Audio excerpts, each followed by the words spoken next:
Unong pe jong kabalang Katolik hakajalan yamba Shillong Reverend Father John Madur ulapan pau bakan kamsingan Shibuan balada ki yeng mani on plia hadien ba kitu kisamla ki blon pai na kaleng ki benta jong kajala kila pendep ya jingset selong ni korontin haki jakasa kerpang lani haki yeng kisam ki jongki habakran bat kilat phai khobor hadien balawai ka jinyalang balalum dak sarkar jalai ki kenhun yam u Father Madur uloong ba kidang don kisamla ki bdang wan pai kumta don kamban apswa shipor atpor hado bekinda pendep ya ka korontin kenang bakan kam ngô sengai man pli yaki yang mani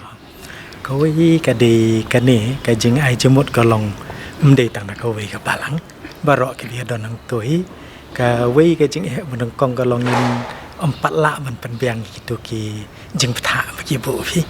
te kamlong ka ba suk pade ki ba penya iki mane penya iki balang ban suplin ok to klem depan krek lupa gitu bagi khot ki SOP mo nane kita ki protokol takawai nang ta padero kat kum ga jing ethu jong sarkar pade kendang don ro kini ki para ki jongi ki bandang wan pai na ki jaka ki bajur kene ki jingpang te lese nyap ap andiat ado baginda pendap ya ka kuarantin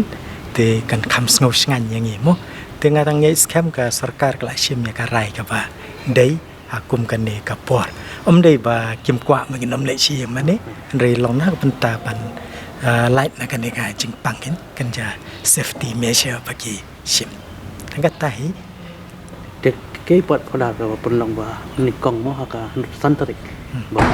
kinyarai kan tu bon plian apa hau jun ka santarik long hakatu ga sngi ka long ngimpat yo I ya ki kendon bakabu ka sarkar bade ban le tendala yo pule bah pade te nyim kwa ban pen khenyi ki tu ki kendon dalile ro em dekat bala ingin ya buat gen te sakawai padero